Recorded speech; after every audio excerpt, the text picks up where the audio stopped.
Yes. तो students, आज हम लोग डिस्कस करने वाले हैं नोबल गैस। ठीक है, नोबल गैस लास्ट फैमिली है पी ब्लॉक की। ठीक है, जीरोथ ग्रुप फैमिली या बच्चों हम लोग 18th ग्रुप। ठीक, इसमें हमारा सबसे पहला जो एलिमेंट आएगा वो आपका हीलियम, नियोन, नेक्सिस, argon, krypton, xenon, radon.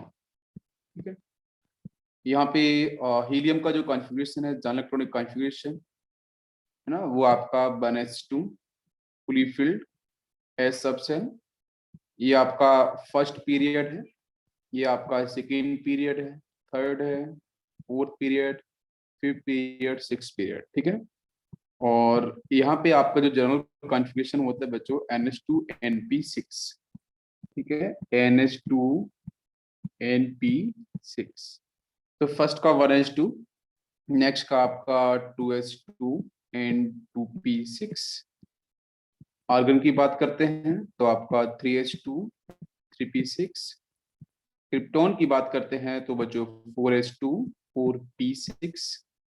And xenon की बात करते हैं तो आपका फिफ्थ पीरियड है तो 5h2 5p6। रिडॉन की बात करते हैं तो बच्चों 6s2 और आपका 6p6। ठीक है, इसमें से आपका जो हीलियम है, नियोन है, krypton, argon, xenon and radon, ये सारी के सारी बच्चों गैसेस फेज हैं। ठीक है, मोनोटोमिक गैस है। ठीक है, मोनो एटोमिक। मोनोटोमिक का मैं रीजन दूंगा आपको CP/CP से। ठीक है, ये मोनोटोमिक गैसेस है। इसके बाद बच्चों बात करते हैं कि यहाँ पे एक आपका रेडॉन जो है वो रेडियो एक्टिव गैस है। ठीक है, रेडॉन जो है ये आपका रेडियो एक्टिव है, रेडियो एक्टिव गैस। करेक्ट है, ये रेडियो एक्टिव गैस है। इसके बाद बात करते हैं कि आपकी जो हीलियम है, नियोन है, क्रिप्टॉन है, इन सब के साथ कौन सा फोर्स काम करता है, और मैंने डिस्कस भी करा था आपको ऑफलाइन सेशन के अंदर। जब मैं पीरियोडिक टेबल पढ़ा रहा था तो वहां मैंने बताया था कि आपके जो नोबल गैसेस हैं उनके साथ कौन सा आपका फोर्स काम करता है, वहां पे कौन सी रेडियस आपकी डिफाइन की जाती है। तो बच्चों वॉन डेर वाल्स रेडियस। ठीक है, तो यहाँ पे हीलियम, नियोन, आर्गन, क्रिप्टॉन, इन सब के साथ बच्चों देखने को मिलता है van der Waals force of attraction. ठीक है, कौन सा मिलेगा आपका van der Waals force of attraction.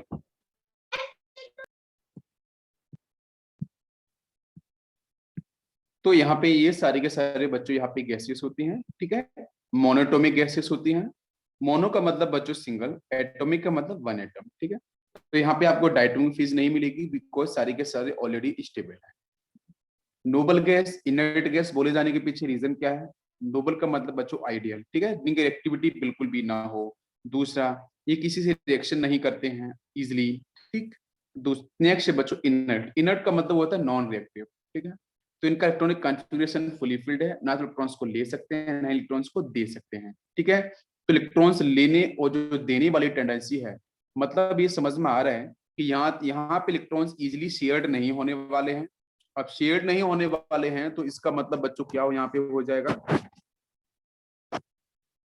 यहाँ पे आपकी शेयरिंग नहीं होने वाली है। तो जब शेयरिंग नहीं होगी तो कोई कोवेलेंट बॉन्ड नहीं मिलेगा। दूसरा बच्चों, क्योंकि इनके सबके ऑर्बिट कंप्लीट है। ठीक है, दूसरा, ये इलेक्ट्रॉन्स को ट्रांसफर नहीं करने वाले हैं, इलेक्ट्रॉन्स को या मूवमेंट नहीं कराने वाले हैं बिकॉज ऑलरेडी स्टेबल है।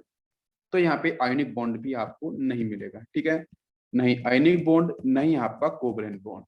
ये पूरी तरीके से स्टेबल है, ना ही शेयरिंग करते हैं ना ही बच्चों ट्रांसफर करते हैं। ठीक, यहाँ तक क्लियर हो गया? गैस की फेज में होते हैं बिल्कुल। यस, अब इसके बाद नेक्स्ट मैं आपको यहाँ डिस्कस करूंगा बच्चों आयनाइजेशन इंथैल्पी की तरफ। ठीक है, नेक्स्ट पॉइंट में लेने वाला हूँ आयनाइजेशन इंथैल्पी या आयनाइजेशन एनर्जी। तो जो हमारे नोबल गैसेस हैं तो इनकी ionisation enthalpy value, energy value positive होती है कि नेगेटिव होती है? बताओ बच्चों कैसी होगी? हाई पॉजिटिव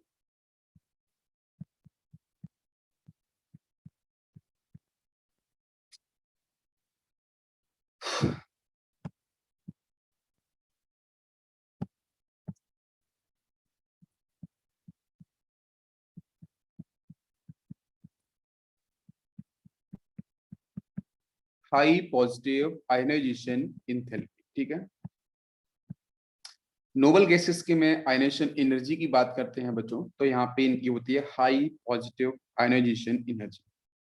आयनाइजेशन एनर्जी जो वर्ड है, it is used for metal, it is used for metal, ठीक है।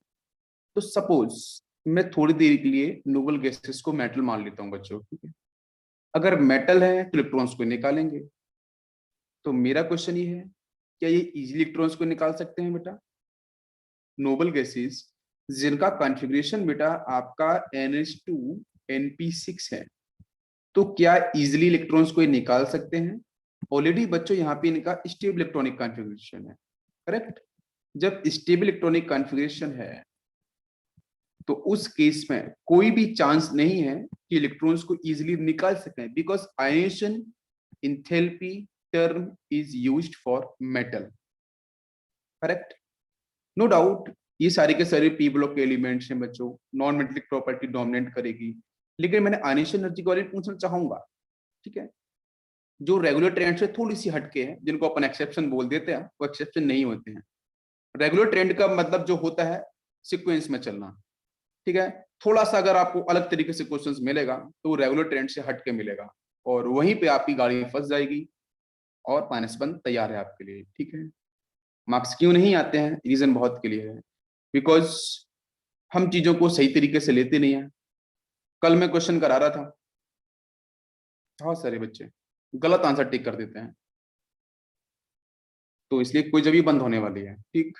तो हाई पॉजिटिव आयनाइजेशन एनर्जी, ठीक है, इनकी क्यों है? बिकॉज हम मेटल्स मान लेते हैं, एक स्टेबल कॉन्फ़िगरेशन है, इलेक्ट्रॉन्स को नहीं निकालेंगे, तो बच्चों यहाँ पे बहुत ज्यादा एनर्जी सप्लाई करनी पड़ेगी, राइट। आपको बहुत सारी एनर्जी सप्लाई करनी पड़ेगी उस एटम से आउटरमोस्ट इलेक्ट्रॉन्स को बाहर निकालने के लिए। क्या बच्चों मेरी बात समझ में आ रही है? तो इस पे चार्ज क्या होगा बेटा? जैसे मान लो ए आपका यहाँ पे एक नोबल गैस है, इसके से इलेक्ट्रॉन्स मेरे को बाहर निकालना है, तो A+1 होल्ड करेगा, 1 इलेक्ट्रॉन्स बाहर निकल जाएगा। तो ये बहुत डिफिकल्ट है। ये डिफिकल्ट क्यों है? बिकॉज स्टेबल है, तो आपको बहुत सारी एनर्जी देनी पड़ेगी रिएक्टेंट की साइड, इस ए एटम की साइड, जिसमें किस फोर्स ऑफ अट्रैक्शन को ब्रेक करना पड़ेगा? वो जो न्यूक्लियस है और वो जो आउटरमोस्ट इलेक्ट्रॉन्स। बिकॉज एक रीजन समझ लो यहाँ पे, कि ये जो आपकी नोबल गैसेस हैं, ये मोनोटोमिक फेज में पाई नहीं जाती है। ये बच्चों आपको मिलती हैं एक मॉलिक्यूलर फेज के अंदर। मॉलिक्यूलर फेज का मतलब है कि जैसे अगर ये बीकर है, तो इस बीकर के अंदर बहुत सारे हीलियम, बहुत सारे नियॉन, आर्गन, क्रिप्टॉन, जीनॉन, बहुत सारे कॉम्ब। मैं अगर बोलूं कि बेटा यहाँ पे हीलियम गैस है, मैं हीलियम गैस बोलूंगा, तो बहुत सारे मॉलिक्यूल्स है। मैं बोलूं 1 मोल है, तो वो एवोगाड्रो नंबर है। बहुत सारे आपके हीलियम के मोनोटोमिक मॉलिक्यूल्स हैं। मैं वर्ड यूज कर रहा हूँ, मोनो एटोमिक मॉलिक्यूल्स, ठीक। यस, मैं इसके बॉन्ड ऑर्डर के बारे में बताऊंगा, यहाँ पे बॉन्ड ऑर्डर He2 क्यों नहीं बनता है, ठीक है। इसके ऊपर लेक्चर है केमिकल बॉन्डिंग में, मेरे यूट्यूब चैनल पे पढ़ा है, आप देख सकते हो वहां पे, ठीक, अगर आपको पढ़ने की इच्छा है तो। तो बच्चों यहाँ से हीलियम बहुत सारे मॉलिक्यूल्स मिलेंगे, सारे के सारे मोनोटोमिक फेज में होंगे, और एक हीलियम दूसरे हीलियम, तीसरे हीलियम, चौथे हीलियम से कनेक्ट कैसे होगा? किस फोर्स से बेटा कनेक्ट होगा? वॉन्डर बॉल फोर्स से कनेक्ट होगा। किससे होगा बेटा? वॉन्डर बॉल फोर्स से कनेक्ट होते हैं आपस में, ठीक है। तो यहाँ पे पहले तो वो जो हीलियम की आपकी एटम है, वो मोनोटोमिक मॉलिक्यूल्स में बोल सकता हूँ। तो पहले तो बच्चों ये गैसेस हैं, नो डाउट कुछ ना कुछ फोर्स ऑफ अट्रैक्शन तो होगा बच्चों, थोड़ा बहुत लीस्ट होगा, लेकिन फोर्स ऑफ अट्रैक्शन तो होगा ना इनका आपस में। तो इस फोर्स ऑफ अट्रैक्शन को पहले ब्रेक करना पड़ेगा, वन टू वन फोर्स को। तो एक एनर्जी आपने ये दी। दूसरी एनर्जी क्या दी? कि जब वो एटम निकल गया, because ionisation energy is term used for किसके लिए बेटा? Single atom, isolated, gaseous. मैं पढ़ा चुका हूं आपको, इसका स्टेटमेंट दे चुका हूं। तो आयनेशन एनर्जी हम तभी यूज करेंगे जब हमारा एटम आइसोलेटेड हो, गैसियस फेज में हो, ठीक है। बिल्कुल, तो तब आपको एनर्जी देनी पड़ेगी बहुत ज्यादा। क्यों? क्योंकि आपने पहले तो इसको वॉन फोर्स को फिनिश किया, देन आपने उस इलेक्ट्रोस्टैटिक फोर्स ऑफ अट्रैक्शन को ब्रेक किया जो न्यूक्लियस और इलेक्ट्रॉन के बीच में वर्क कर रहा था। तो ज्यादा फोर्स ऑफ अट्रैक्शन हुआ है, यहाँ पे आपकी वॉन फोर्स भी है, तो ज्यादा एनर्जी सप्लाई करनी पड़ेगी डेफिनेटली। तो डेफिनेटली दिस आयनेशन एनर्जी जो आपका कॉन्सेप्ट है, इट इज हाईली एंडोथर्मिक। कैसा होगा बच्चों? Highly endothermic, correct, highly endothermic process, बिल्कुल करेक्ट। ठीक है, सभी को यहां तक लॉजिक समझ में आ गया? यहां तक क्लियर है बेटा? Okay, yes. अब मैं बात करूंगा next concept electron gain enthalpy पे। ठीक है, इलेक्ट्रॉन गेन इंथैल्पी, यस। तो इलेक्ट्रॉन गेन इंथैल्पी पे डिस्कशन करें तो ये जो नोबल गैसेस हैं, इलेक्ट्रॉन्स को गेन करना, एक्सेप्ट करना, जैसे फ्लोरीन के साथ बात कर रहे थे, तो फ्लोरीन बेटा 7 बैलेंस इलेक्ट्रॉन्स मिलते हैं, इजीली 1 इलेक्ट्रॉन को एक्सेप्ट कर लेता है और कन्वर्ट होता है बेटा किसमें, 7+1 मतलब 8 इलेक्ट्रॉन्स मिल जाते हैं, ऑक्टेट कंप्लीट, है ना? बिल्कुल। लेकिन क्वेश्चन हमारा ये है कि हमारी जो नोबल गैसेस हैं उनकी इलेक्ट्रॉन गेन इंथैल्पी नेगेटिव में होती है कि पॉजिटिव में होती है? कोई बताएगा मुझे? इलेक्ट्रॉन गेन एंथैल्पी आपका जो टर्म है वो डेल्टा एच इजी, अगर आपको याद होगा हम लोग इसको मैथमेटिकली डिफाइन करते हैं। जब कोई एटम इलेक्ट्रॉन को एक्सेप्ट करता है तो बेटा वो थ्योरी वाला सेक्शन होता है इलेक्ट्रॉन एफिनिटी, और मैथमेटिकली मैं एक्सप्लेन करूं तो बेटा आपका डेल्टा एच इजी। मैंने पूछा है कि electron gain enthalpy noble gases के लिए बेटा पॉजिटिव होती है या हाईली नेगेटिव होती है? कैसी होती है? कैसी होगी बच्चों? नेगेटिव। क्या होगी? Negative electron gain enthalpy. ठीक है, negative electron gain enthalpy. But क्या ये सही स्टेटमेंट है? क्या ये सही स्टेटमेंट है? यस और नो? क्या नोबल गैस की इलेक्ट्रॉन गेन इंथैल्पी वैल्यू बच्चों नेगेटिव होती है या पॉजिटिव होगी? भाई नेगेटिव तो बाकी सबकी होती है। आपको क्या दिख रहा है कि बच्चों जैसे मान के चलो नोबल गैस ए है, इसके साथ में इलेक्ट्रॉन को ऐड कर दिया है, ये ऑलरेडी स्टेबल है ना, यहां से बना दिया आपने A minus, it is unstable. समझ में आ गया? अनस्टेबल है ए माइनस, लेकिन fluorine F monatomic unstable, stable electrons हैं, फटाक से बने ऐड करेगा हो जाएगा स्टेबल, नोबल गैस बन जाएगा, एफ माइनस बन जाएगा। तो मतलब क्या, नोबल गैस को छोड़ के, मैंने स्टेटमेंट पूछा था आंसर नहीं किया है, मैंने नोबल गैस को छोड़ के बाकी जितने भी एलिमेंट्स हैं, सारे के सारे एलिमेंट्स की नेगेटिव इलेक्ट्रॉन गेन इंथैल्पी होती है। ठीक है, मैं लिख देता हूं यहां पे ऑल एलिमेंट्स बिकॉज उनके ऑक्टेट स्टेबल नहीं होते हैं, वो सारे के सारे आपकी नेगेटिव इलेक्ट्रॉन गेन एंथैल्पी को डिफाइन करते हैं। लेकिन बच्चों जो हमारी नोबल गैस है ये बेटा डिफाइन करती है पॉजिटिव इलेक्ट्रॉन गेन एंथैल्पी को, प्लीज इसको ध्यान रखना। ठीक है, बिल्कुल इंपॉर्टेंट है। अब बाकी इसमें रीजन क्या है? रीजन आपको पता है कि नोबल गैस का जो स्टेबल कॉन्फ़िगरेशन वो इसके पीछे इसका रीजन है। अब बात करते हैं बच्चों melting point and boiling point. Melting point and boiling point, तो मेल्टिंग पॉइंट और बॉइलिंग पॉइंट को समझते हैं। तो बेटा melting point is used for, this is basically a particular temperature it is defined for solid. मेरे सॉलिड ही मिल्ट करता है, लिक्विड मिल्ट नहीं करता, गैस मिल्ट नहीं करती। ठीक है, सॉलिड्स की डिफाइन है। बॉइलिंग पॉइंट, बॉइल करना, उबलना, है ना, वेपराइज होना, it is used for liquid. ठीक है, नॉट फॉर गैसेस। तो ये भी एक टेम्परेचर है, हर किसी लिक्विड का अपना बॉइलिंग पॉइंट होता है। ठीक है, जब वो कन्वर्ट होता है बच्चों लिक्विड से गैसेस फेज में, वेपर्स फेज में। ठीक है, जब सॉलिड बच्चों कन्वर्ट होता है लिक्विड फेज में तो ये मेल्टिंग पॉइंट पे होता है। अभी क्वेश्चन हमारा है ये जो हमारी बच्चों नोबल गैसेस हैं इनका मेल्टिंग पॉइंट रिलेट कैसे किया जाए, तो प्लीज बच्चों ध्यान देना। Melting point and boiling point directly proportional to van der Waals forces. First statement please ध्यान रखो, फर्स्ट। सेकंड बच्चों में बोलूं कि जो वॉन्डर वॉल फोर्सेस है वो किस पे डिपेंड करता है, तो वॉन्डर वॉल फोर्स बच्चों डिपेंड करता है मॉलिक्यूलर वेट पे। इस पे डिपेंड करता है बच्चों, मॉलिक्यूलर वेट पे। This is second statement, exactly correct है।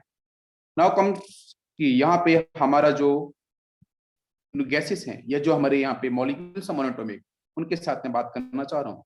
तो जब बेटा हम लोग टॉप टू बॉटम मूव करेंगे ग्रुप के अंदर, तो मुझे बताओ मॉलिक्यूलर वेट बेटा क्या करेगा? Obviously increase, top to bottom आने पे। बिल्कुल सही है, मॉलिक्यूलर वेट इंक्रीज करेगा, तो देयरफॉर वी विल कॉल कि बेटा यहाँ पे मेल्टिंग पॉइंट एंड जो बॉइलिंग पॉइंट होगा उसकी वैल्यू भी क्या होगी? आपकी इंक्रीज करेगी जब आप मूव कर रहे हो टॉप टू बॉटम। तो इसका मतलब हीलियम की सबसे कम होगी, राइट?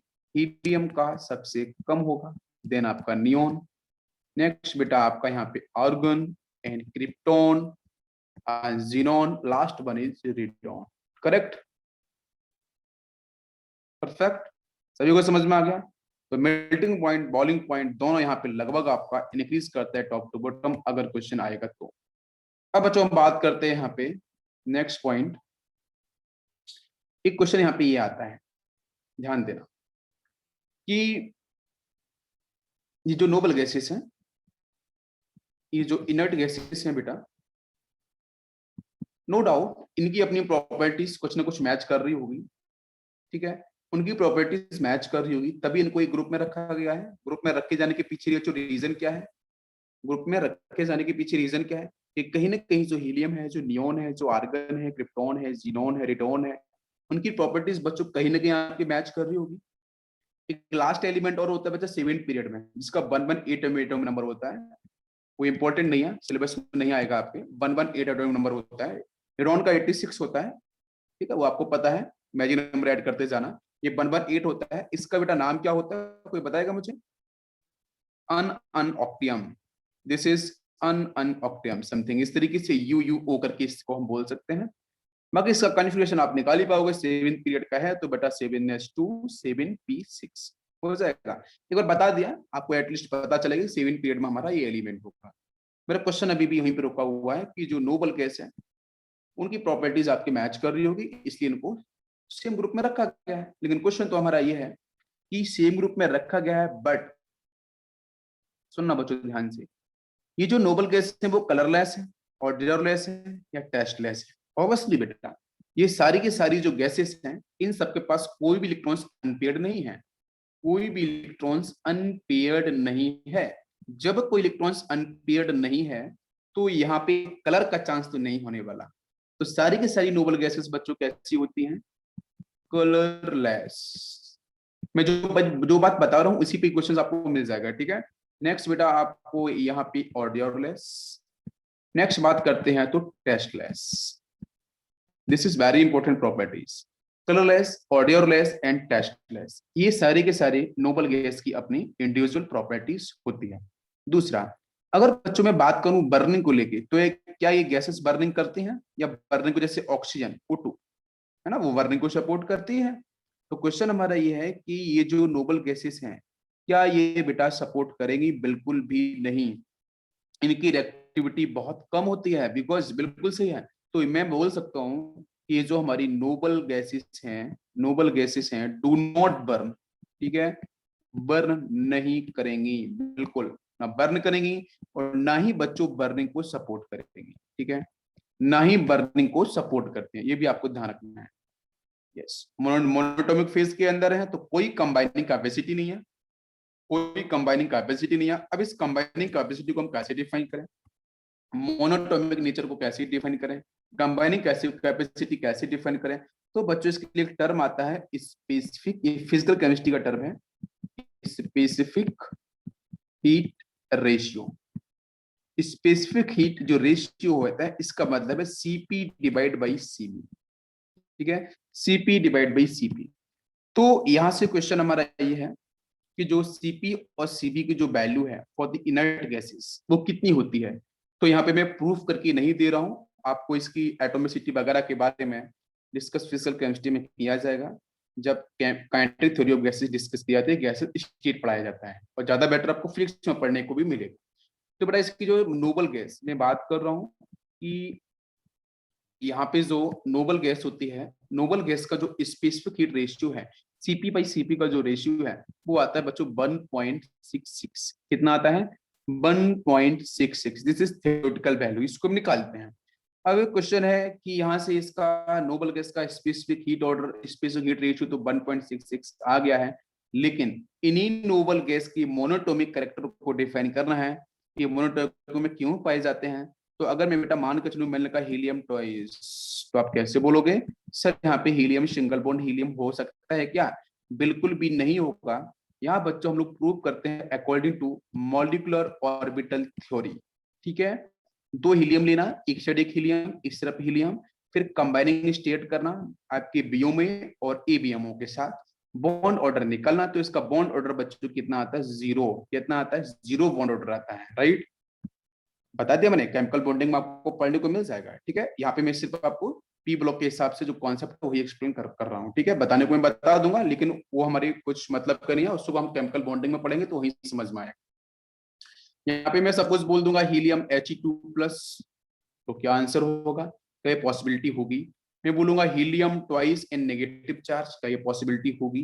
मैं बोलूंगा H+, H-, बहुत सारे इन्फिनिटी टाइप कंपाउंड्स में बोल सकता हूँ, पॉजिटिव नेगेटिव कैटायंस एनायंस। तो इसलिए मैं यहाँ पे एमओटी को बताने वाला नहीं हूँ। ठीक है, बस मैंने आपको यहाँ पे एक रेफरेंस दे दिया है कि एमओटी में इसको पढ़ने को मिलता है। तो इसका जो बेटा यहाँ से बॉन्ड ऑर्डर्स आते हैं वो सारे के सारे जीरो आते हैं। तो आपको पता है बॉन्ड ऑर्डर में भी फ्रैक्शनल, बॉन्ड ऑर्डर नेगेटिव नहीं हो सकता है, बॉन्ड ऑर्डर जीरो नहीं हो सकता है। जीरो का मतलब क्या? जीरो का मतलब कि कोई बॉन्ड नहीं है, नो बॉन्ड, उसके पास कोई बॉन्ड नहीं है। मतलब अगर मैंने He2 मैंने लिख भी दिया है तो इसका मतलब इसके पास कोई बॉन्ड नहीं है, जीरो बॉन्ड ऑर्डर है। समझ में आ गया? तो यह मतलब ये डायटोमिक फेज में स्टेबल नहीं हो सकता है। दैट्स व्हाई आपको मिलता है मोनो एटॉमिक फेज के अंदर। क्या सभी को मेरी बात समझ में आ रही है? It is clear, perfect? यहां तक सभी क्लियर है? Okay okay. तो यहाँ पे जो हीलियम का आपका मैंने डायटोमिक फेज आपको बताया भी है। ठीक है, तो इसके पास आप क्या देख सकते हो कि सर एक के पास 2 इलेक्ट्रॉन्स होते हैं, दो के पास 4 होंगे। कितने बेटा? 4 इलेक्ट्रॉन्स होंगे, राइट। बोलोगे ना कि सर टोटल इलेक्ट्रॉन्स कितने हैं? 4। अब 4 हैं तो एमओटी बच्चों क्या बोलती है? फिलिंग। तो फिलिंग स्टार्ट करेंगे तो आपका सिग्मा 1s2, नेक्स्ट बच्चों सिग्मा स्टार 1s2। ये आपको समझ में आ गया होगा। अब आपको मैं एमओटी थोड़ा बता भी देता हूँ, नहीं तो कुछ बच्चे बोलेंगे कि सर ने बताया क्यों नहीं। ठीक है, आज सर का मूड कैसा हो रहा है, बता क्यों नहीं रहे हैं, तो बता देता हूँ। ठीक है, आपको अच्छा लगेगा। तो हीलियम की बेटा यहाँ पे कितने इलेक्ट्रॉन्स? एक हीलियम के पास 2 इलेक्ट्रॉन्स, 1s2 कन्फिग्रेशन होता है, दो के पास कितने? 4। फीलिंग आपको आती है सिग्मा 1s2, 2 इलेक्ट्रॉन्स 2 और 4। ये आपका बॉन्डिंग का हो गया है, या आपका एंटी बॉन्डिंग। ठीक है, स्टार वाला उसकी एनर्जी ज्यादा है। तो बच्चों हम लोग बॉन्ड ऑर्डर निकालते कैसे हैं? फॉर्मूला आपको पता होगा, 1/2 ब्रैकेट में NB-Na होता है ना, NB-Na।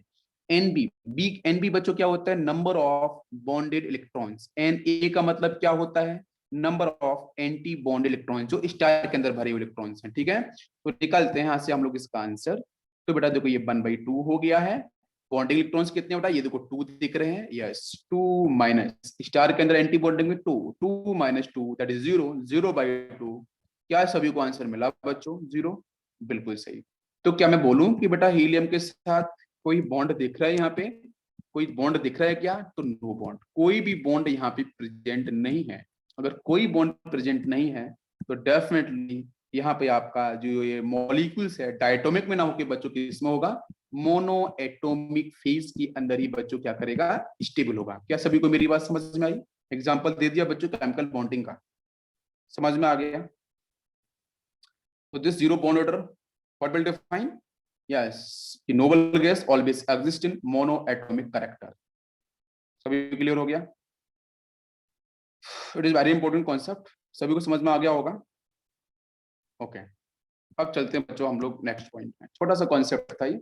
यस, अच्छा अब मैं पूछता हूँ कि बेटा जितने भी एलिमेंट्स, नॉन एलिमेंट्स, ठीक है, यहाँ पे थोड़ा सा मैं डिस्कस करने वाला हूँ। हीलियम एक ऐसा एलिमेंट है जिसका मेल्टिंग पॉइंट, बॉइलिंग पॉइंट सबसे कम होता है। ठीक है, हीलियम हीलियम अपने आप में पूरी पीरियोडिक टेबल में एक ऐसा एलिमेंट है जिसका बेटा lowest melting point and boiling point because आपको पता चल रहा है बच्चों कि टॉप टू बॉटम जाने पे इसका जो मेल्टिंग पॉइंट है, जो बॉइलिंग पॉइंट है, उसकी वैल्यू बेटा किस पे डिपेंड कर रही है? वो डिपेंड कर रही है मॉलिक्यूलर वेट पे। अभी मैंने जस्ट बताया था, तो वैल्यू तो इंक्रीज करती है, राइट? तो हीलियम आपका सबसे लोएस्ट मॉलिक्यूलर वेट वाला है और सबसे बच्चों आपके कहाँ पे राइट मोड साइड में है। तो डेफिनेटली वी विल कॉल इसका जितने भी नॉन एलिमेंट्स हैं उन सब में हीलियम का अपने आप में मेल्टिंग पॉइंट, बॉइलिंग पॉइंट सबसे लोएस्ट होगा। करेक्ट? समझ में आ गया? दूसरा, हमारी गैसेस का जो lowest melting point, boiling point जो यहाँ पे है आपकी नोबल गैसेस का, तो इसके पीछे रीजन मैंने बताया बच्चों, weak intermolecular force of attraction. ठीक है? वीक, अरे भाई गैस होगा ना, तो गैस एक एटम से तो बनती नहीं है बच्चों, बहुत सारे एटम होंगे मोनोटॉमिक, हीलियम हीलियम हीलियम। तो ये ऑलरेडी बता क्या है, फुली फिल्ड है, स्टेबल है कॉन्फ़िगरेशन, है ना? तो यहाँ पे बहुत ही वीक फोर्स ऑफ अट्रैक्शन देखने को मिलेगा, inter molecular force of attraction, जिसकी वजह से यहाँ से इनका सारे के सारा जो मेल्टिंग पॉइंट है, बॉइलिंग पॉइंट है, वो आपका डेफिनेटली आपका सबसे कम होगा। करेक्ट? आधा सभी क्लियर हो गया? ओके। अच्छा, एक मिनट में पूछूं कि नोबल गैस के लिए हम वॉन्डरबॉल रेडियस यूज करते हैं पाइकोमीटर्स के अंदर, हम वॉन्डरबॉल रेडियस ही यूज करते हैं, ये बात आपको पता होनी चाहिए। करेक्ट है? चलो, ये पॉइंट यहाँ तक हो गया है क्लियर। अब हम बात करते हैं नेक्स्ट पॉइंट की। एक बहुत ही इंपॉर्टेंट कॉन्सेप्ट ये होता है कि जब हम इनको डिस्कस कर रहे होते हैं नोबल गैसेस को, तो इनकी रिएक्टिविटी की तरफ चलते हैं। ठीक है? तो जब रिएक्टिविटी की बात करते हैं, रिएक्शन की रिएक्शंस की बात करते हैं, तो हमारे कौन कौन से नोबल गैस ऐसे हैं जो बच्चों इजीली रिएक्शन को परफॉर्म करते हैं? तो मैं पहले बोलता हूँ हीलियम, नियोन एंड आर्गन। ये बेटा रिएक्शन में परफॉर्म नहीं करते हैं, रिएक्टिविटी शो नहीं करते हैं, लेकिन क्रिप्टॉन एंड जीनॉन, ये दो एक ऐसे एलिमेंट हैं। ठीक है? रेडॉन के बारे में क्वेश्चंस आपको मिलेगा, रेडियो एक्टिविटी छोड़ दो उसके बारे में। ठीक है? क्रिप्टॉन और जीनॉन हमारे ऐसे एलिमेंट हैं जो बच्चों रिएक्शन को शो करें। ठीक है? ये ऊपर वाले एलिमेंट्स बिल्कुल भी आपके रिएक्शंस को शो नहीं करते हैं और हमारे सिलेबस में इंपॉर्टेंट है जीनोन। ठीक है? तो जीनोन और क्रिप्टॉन ऐसा क्या होता है, तो उसके पीछे ना थोड़ी सी कहानी, थोड़ा सा इसके बारे में जो हिस्ट्री है वो जानना जरूरी है। अच्छा, कोई मुझे बता सकते हैं कि यहाँ पे इनकी एक्टिविटी? देखो बच्चों, देखो मैं बताता हूँ आपको। यस, ये बच्चों थोड़ी सी हिस्ट्री में हम चलना पड़ेगा, मुझे थोड़ा चलना पड़ेगा नया आपके 1962 के अंदर। 1962 के अंदर डिस्कवरीज हो रही थी, प्रोसेस चल रहे थे, बहुत सारे एलिमेंट की पी ब्लॉक के अंदर एक्टिविटी शो हो चुकी थी, है ना, चीजें प्रूफ हो चुकी थी, लेकिन नोबल गैस बचे हुए थे। तो 1962 के अंदर क्या हुआ कि जब सब एक्टिविटी कराई जा रही थी, तो उस समय जैसे जो मॉलिक्यूलर फेज का ऑक्सीजन होता है, उसकी रिएक्शन चेक करेगी बेटा प्लेटिनम PtF6 के साथ, बहुत ही इजीली रिएक्शन को परफॉर्म कर रहा था। और ये यहाँ पे इस रिएक्शन के अंदर जो मॉलिक्यूलर ऑक्सीजन है बेटा, ये कन्वर्ट हो जाता है O2+1 के अंदर। प्लीज ध्यान देना, ये मॉलिक्यूलर ऑक्सीजन की बात कर रहा हूं मैं आपकी मोनोटॉमिक ऑक्सीजन की बात नहीं कर रहा हूँ। ठीक है? मॉलिक्यूलर ऑक्सीजन की बात कर रहा हूँ। तो जब ये O2+1 में जाएगा, then it will release 1 electron. तो उस केस में क्या देखा गया कि इसकी जो आपकी आयनाइजेशन इंथैल्पी, एक मैं टर्म यूज करना चाह रहा हूं कि first ionisation enthalpy for the oxygen, ये बेटा अराउंड निकल के आ रही थी आपकी लगभग 1165 किलो जूल पर मोल। ये मैं डाटा दे रहा हूं, डाटा को याद नहीं करना है। ठीक है? और ये डेफिनेटली फिक्स डाटा है, बिल्कुल वैल्यूएबल डाटा है। ठीक है? और आपको बिलीव होगा मेरे ऊपर कि मैं सही बताता हूँ। तो 1165 किलो जूल पर मोल इसकी एनर्जी थी। ठीक है? जब O2 मॉलिक्यूलर ऑक्सीजन कन्वर्ट हो रहा था O2+ के अंदर, जब रिलीज कर रहा था 1 इलेक्ट्रॉन। इसी के पैरेलली रिएक्शन चल रही थी बेटा जीनोन के साथ। तो क्या पाया गया कि जीनोन का जो मोनोटोमिक फेज है, इसको आयोनाइज कराया गया, इसकी आयनाइजेशन एनर्जी जब डिफाइन की गई, तो इसकी भी आयनाइजेशन एनर्जी वैल्यू है बेटा, वो मॉलिक्यूलर ऑक्सीजन के अप्रोक्सीमेट इक्वल निकल के आ रही थी। वो वैल्यू थी 1172 किलो जूल पर मोल। तो आप देख सकते हो कि इन दोनों की वैल्यू अप्रोक्सीमेट बच्चों कैसी है, इक्वल है। क्या आपको मेरी बात समझ में आ रही है? तो जब इन दोनों की, तो उन्होंने क्या देखा है, अभी दिमाग की बत्ती जल गई भाई साहब। और क्या देखा साइंटिस्टों ने कि भाई कमाल का रोल कुछ हो रहा है कि अगर O2 के साथ अगर मैं प्लेटिनम के साथ रिएक्शन परफॉर्म करा रहा हूँ PtF6 के साथ, तो डेफिनेटली O2 रिएक्शन परफॉर्म कर रहा है, और करने के बाद बच्चों कन्वर्ट हो रहा है इस तरीके से सॉल्ट के अंदर O2 प्लस, एंड इसका नेगेटिव सेक्शन था PtF6 एंड -1 चार्ज। ये आपका सॉल्ट यहाँ पे फॉर्म हो रहा था। तो साइंटिस्ट के दिमाग की बत्ती जली कि भाई साहब कि जिनोन भी कुछ काम कर सकता है, बिकॉज जिनोन की भी जो आयनेशन इंथैल्पी वैल्यूज हैं वो आपकी 1.72। आप सोचोगे सर आयनेशन इंथैल्पी ही क्यों डिफाइन की गई? भाई साइंटिस्ट हैं, बहुत सारी बातें सोचते हैं, हजारों एक्सपेरिमेंट करते हैं, ठीक है। ऐसा तो है एक रात में साइंटिस्ट बन जाते हैं, नोबेल प्राइज मिल जाता है, सारा काम करना पड़ता है, ठीक है। डिस्कवरीज चल रही थी, उस डिस्कवरी में एक डिस्कवरीज ये भी मिली कि बेटा O2 की जो आयनेशन एंथैल्पी वैल्यूज है, फर्स्ट आयनेशन एंथैल्पी वैल्यू, उसकी वैल्यू लगभग मैच कर रही थी जिनोन के साथ। तो मजा आ गया उनको, और मजा आ गया तो फिर रिएक्शन परफॉर्म करी, देखते हैं क्या होता है। तो उन्होंने क्या करा कि फटाक से बेटा निकाला वही जिनोन, और जिनोन के साथ उन्होंने रिएक्शन परफॉर्म कराई। किसके साथ बच्चों? जिनोन प्लस वही PtF6, और रिएक्शन परफॉर्म कराई तो इजिली रिएक्शन परफॉर्म हुई, और जिनोन के बेटा Xe+1 के अंदर कैटायनिक फेज में, और यहाँ पे फॉर्म हुआ PtF6। प्लीज ध्यान देना, यही एक आपका है important PtF6, platinum hexafluoride, this is very important. यही रिएक्शन इसके साथ कर रहा था, मॉलिक्यूलर ऑक्सीजन के साथ भी कर रहा था, जिनोन के साथ भी कर रहा था। अब क्वेश्चन है कि ये जो कंपाउंड बन चुका है, this is not actually stable compound. तो इनिशियली बच्चों ये होता है आपके येलो कलर में, कैसा होता है? येलो कलर का सॉल्ट होता है, येलो कलर का प्रेसिपिटेट जनरेट करता है, लेकिन जब इसको बच्चों हीट किया गया more than room temperature around 35 degree Celsius पे इसको हीट किया गया, तो ये फटाक से बच्चों कन्वर्ट हो गया किसमें?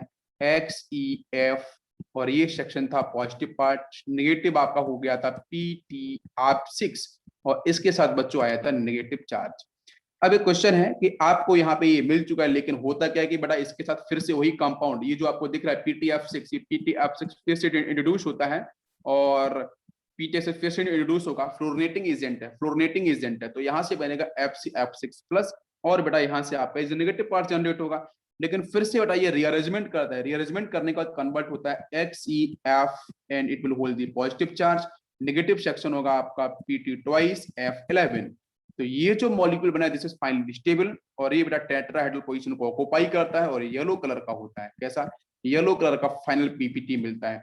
तो बहुत सारी ये होता है कि यहीं पे रिएक्शन को रोक देते हैं, लेकिन रिएक्शन पूरी यहाँ तक मूव कर जाती है, पूरी आपको याद नहीं कर रही है, सिर्फ समझने के लिए मैं लॉजिक बता रहा था कि जीनोन की जो रिएक्टिविटी है उसके हजार रीजन देते हैं लोग कि इसके पास वेकेंट डी ऑर्बिटल्स है, ऐसा है वैसा है। नहीं, इसका सही रीजन है, जो साइंटिफिक रीजन है, जो साइंटिस्ट ने आपका डिस्कशन किया था उसके बारे में मैं आपको बताना चाह रहा हूँ। तो यहाँ तक बात सबको समझ में आ गई? परफेक्ट, एक्टिविटी क्लियर हो रही है यहाँ तक? इसमें कोई डाउट तो नहीं है किसी को? यस। तो अब बात करते हैं नेक्स्ट पॉइंट, जीनोन के हमारे कुछ कंपाउंड हैं। तो जीनोन के हमारे जो कंपाउंड्स हैं उसको हम करते हैं यहाँ पे डिस्कस। देखो बच्चों, मैंने यहाँ पे लिया है जीनोन, रिएक्शन है बेटा फ्लोरीन के साथ, जीनोन फ्लोरीन के साथ इजी रिएक्शन परफॉर्म करता है, बस रेशियोज अलग अलग आपको मिलते हैं। प्लीज मैं इजी ट्रिक बता रहा हूँ, आपको समझ में आ जाएगा, ठीक है। यस, मैंने बेटा जीनोन यहाँ पे लिया है 2 मोल्स, यहाँ पे 1 मोल, यहाँ पे 1 मोल, राइट। फ्लोरीन आपका यहाँ पे 1, यहाँ पे 5, यहाँ पे 20, ठीक है, दिस इज 1 एक्चुअली, ठीक है, 1। यस, ये रेशियोज हैं, ठीक है। इस तरीके से जीनोन और फ्लोरीन का रेशियो, और इससे हम लोग बनाएंगे इसके कंपाउंड। तो आपको रेशियो सिर्फ ध्यान रखना है, इसके ऊपर ही क्वेश्चन आता है, लेकिन एनसीईआरटी के अंदर टेम्परेचर भी डिफाइन है इसके बारे में, प्रेशर भी डिफाइन है। तो प्रेशर और टेम्परेचर को भी मैं यहाँ पे क्लियर कर देता हूँ। यहाँ बच्चों जब जीनोन F2 2:1 में कंबाइन करेगा तो टेम्परेचर बेटा होना चाहिए अराउंड 400 डिग्री सेल्सियस। जब 1:5 में होगा तो 200 टेम्परेचर बढ़ जाएगा, मतलब ये 600 डिग्री सेल्सियस हो जाएगा, टेम्परेचर यहाँ पे इंक्रीज करेगा 200 डिग्री सेल्सियस। फिर बच्चों बात करते हैं, तो यहाँ पे टेम्परेचर डिक्रीज करता है, मतलब इसका आधा हो जाता है, 1/2 कर दो 600 का, तो 300 डिग्री सेल्सियस यहाँ पे यूज किया जाता है। अब आते हैं प्रेशर, तो प्रेशर बच्चों यहाँ पे इसका 1 वॉर होता है जब 2:1 में कंबाइन करेगा। नेक्स्ट बच्चों प्रेशर यहाँ पे आपका 7 वॉर होगा, और सबसे लास्ट में आपका होता है 60 to 70 वॉर, बहुत हाई प्रेशर, ठीक है। यस, ठीक है। ये जनरली रिएक्शन जनरली आपकी रिएक्शन लेबोरेटरी में प्रेफर नहीं की जाती हैं, बहुत ही क्लियर कंडीशंस होनी चाहिए, बहुत ही मतलब एक रेगुलर मैनर होना चाहिए, ठीक है, साइंटिफिक रूल्स होने चाहिए, साइंटिफिक कंडीशंस होनी चाहिए, उसके अंदर हम इसे परफॉर्म करते हैं, अदरवाइज दिक्कत हो सकती है, ठीक है। तो 2:1 में कंबाइन करेंगे, 1:5 में कंबाइन करेंगे, 1:20 में बेटा कंबाइन करेंगे। तो देखो फर्स्ट से हमें जो आंसर मिलता है वो होता है XeF2, सेकंड से जो आंसर मिलता है वो बेटा होता है XeF4, और लास्ट से जो कंपाउंड मिलता है वो होता है XeF6, ठीक है। तो ये कुछ हमारे इंपॉर्टेंट कंपाउंड्स हैं, एक बार में आपको मैंने बता दिया है। रेशियोज प्लीज फटाफट से आप मेमोराइज करो और बताओ, एक बार मेमोराइज कर लो और फिर हम चलते हैं नेक्स्ट पॉइंट, इसकी कुछ फिजिकल प्रॉपर्टीज के ऊपर।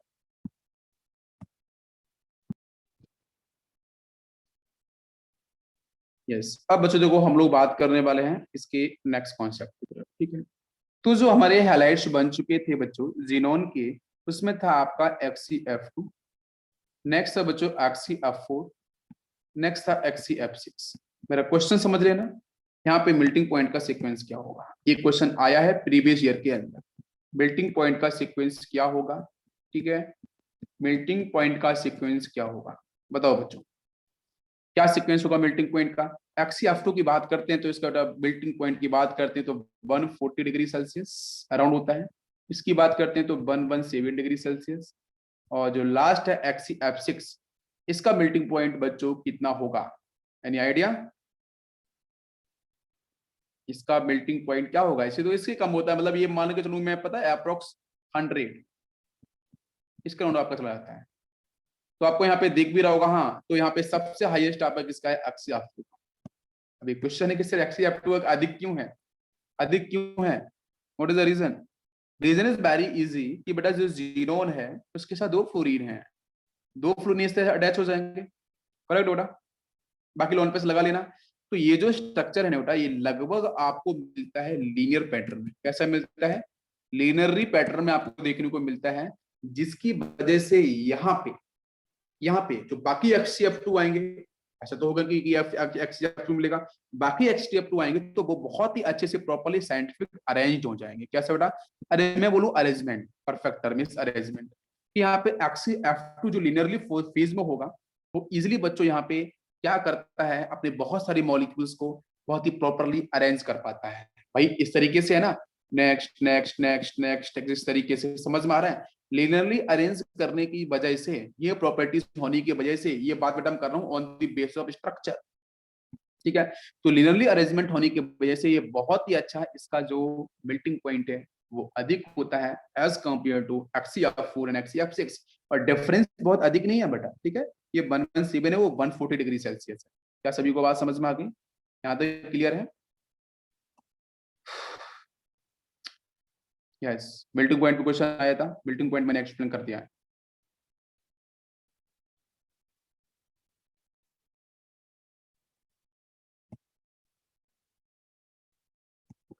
नेक्स्ट बच्चों बात करते हैं, यस नेक्स्ट हम बात कर रहे हैं XeF2, सबसे फर्स्ट कंपाउंड था, ठीक है, और मैं डिफाइन करने वाला हूं एज फ्लोरिनेटिंग एजेंट, ठीक है, फ्लोरिनेटिंग एजेंट। कि फ्लोरिनेटिंग एजेंट की तरह हमारे जो जो अभी कंपाउंड फॉर्म हुए हैं वो किस तरीके से वर्क करते हैं। फ्लोरिनेटिंग मतलब फ्लोरीन को रिलीज करना, फ्लोरीन यहाँ से इजिली रिलीज करना, तो बहुत इंपॉर्टेंट एक टर्म लेना, very very important. Fluorinating agent की प्रॉपर्टीज में क्वेश्चन आता है बच्चों। तो एक कंपाउंड है NOx, सेकेंड कंपाउंड है बच्चों SOx, सल्फर के ऑक्साइड्स हैं, ले लिए मैंने इस तरीके से। इनके साथ ही कहानी में स्टार्ट करूंगा। सबसे पहले बच्चों नाइट्रस ऑक्साइड है ये, इसके 2 मोल्स हैं, मैंने यूज किए हैं in the presence of XeF। Reaction सीधी आती है straightforward, what is answer. तो यहाँ से बच्चों ये जो आंसर बनता है, रिएक्शन से जो आंसर बनता है वो कन्वर्ट होता है, एक तो आपका NOF और प्लस बच्चों यहाँ से मिलता है जीनोन, इसके यहाँ से 2 मोल्स जनरेट हो जाते हैं, तो NOF फॉर्मेशन एन आपका जीनोन। तो यहाँ पे याद रखना पड़ेगा, अगर रिएक्शन कभी भी बच्चों आती है NO को लेके और SO को लेके, सल्फर ऑक्साइड या नाइट्रोजन ऑक्साइड, क्वेश्चन आता है जेई एडवांस उठा के देख लेना, क्वेश्चन यहाँ से पूछे गए NO और SO को लेके, इन दोनों से ही क्वेश्चन पूछे गए हैं, आप क्वेश्चन देखना आपको जरूर मिलेंगे, ठीक है। तो NOx और SOx, एक्स यहाँ पे आपके नंबर्स हैं, तो NO के साथ मैं रिएक्शन परफॉर्म करूंगा तो आप आंख बंद करके टिक कर सकता कि सर यहाँ से जीनोन, जीनोन XeF2 निकालेगा fluorine, that's why we will call it is a fluorinating agent, और आसानी से बच्चों रिएक्शन आप परफॉर्म होगा, NOF का फॉर्मेशन हो जाएगा। इसी तरीके से मैं एक क्वेश्चन और अगर आपसे मैं पूछूं यहाँ पे कि जैसे बच्चों में लेके आया है सपोज NO2, बताओ आंसर। NO2 के साथ मैंने फॉलो कराया है HCF2, what is the answer? जल्दी से बताओ। बिल्कुल इजी है, बिल्कुल। जीनोन बच्चों बाहर निकल जाएगा, जीनोन को बाहर निकाल देना यहाँ से, एक्सी ये बाहर निकल गया, इसने फ्लोरीन को बच्चों इजीली रिलीज कर दिया है। अब बताओ मुझे नेक्स्ट कंपाउंड यहाँ से क्या फॉर्म हो जाएगा? ये बच्चों फॉर्म हो जाएगा NO2F, NO2F ये फॉर्म हो जाएगा और जीनोन यहाँ से आपका क्या होगा, बिल्कुल आपका बाहर निकल जाएगा। This is the perfect answer. आप इसे बैलेंस कर सकते हो, 2 मोल NO2 ले लेना, 2 मोल NO2F बन जाएगा, तो जीनोन कितना होगा, सब कुछ बैलेंस हो गया, ठीक है, सब कुछ बैलेंस हो गया, परफेक्ट। अगर इसी तरीके से मैं एक क्वेश्चन और यहाँ पे डिस्कस करूं कि बेटा SO3, सपोज SO3 के साथ मैंने डिस्कस किया है HCF2, तो मुझे बताओ क्या आंसर बनेगा, जल्दी से बताओ क्या आंसर बनना चाहिए। यहाँ से बस जीनोन तो इजीली रिमूव कर दो, कोई इश्यू नहीं है।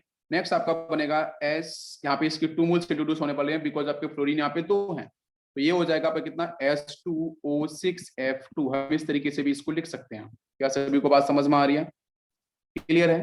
तो बेटा क्या समझ में आया, SO, ठीक है, यहाँ पे X और आपका नाइट्रोजन की जो ऑक्साइड्स हैं वहां पे X इज द नंबर्स 1 2 3 4 जो आपको मिलते हैं, उनके साथ अगर रिएक्शंस होती है तो ही बच्चों HCF2 बहुत ही अच्छा एक स्ट्रॉन्ग फ्लोरिनेटिंग एजेंट की तरह वर्क करता है।